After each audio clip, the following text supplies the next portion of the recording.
Şimdi rehberin olmaması çok doğal. Ama bir tabela eksikliği derseniz ona katılırım.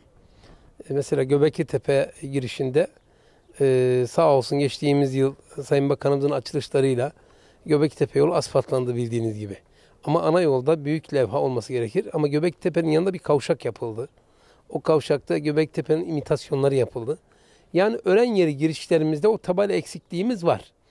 Öğren yerlerin içerisinde de yine yani eskiye göre iyiyiz. Daha önceki yapmış olduğumuz saha çalışmalarında eksikler vardı. Tespit ettik, sağ olsun valiliğimiz, kaymakamlıklarımız ilgili yerlere tabelalarını koydular. Tabii tabelaları korumak da bizim görevimiz.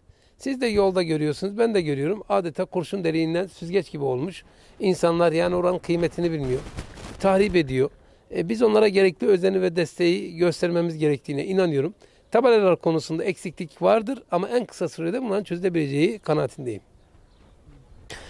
Tabii ki yani artık günübirlik dışarıdan gelen, ekonomik durumları yeterli olmayan, paket turlarla gelemeyen misafirler tarihi öğren yerlerini gezmek istiyorlar.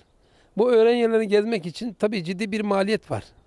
Bu maliyeti herkes yapamıyor. Çünkü bir rehberin bir kişiye maliyet gelir. Bir araba maliyetli gelir.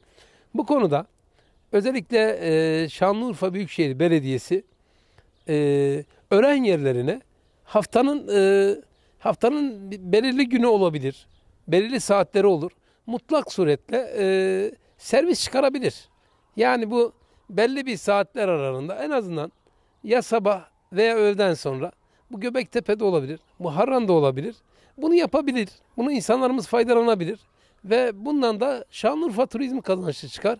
Çünkü tanıtım reklamdır. İlimizin çok iyi tanıtılması bizlere artı değerler katar.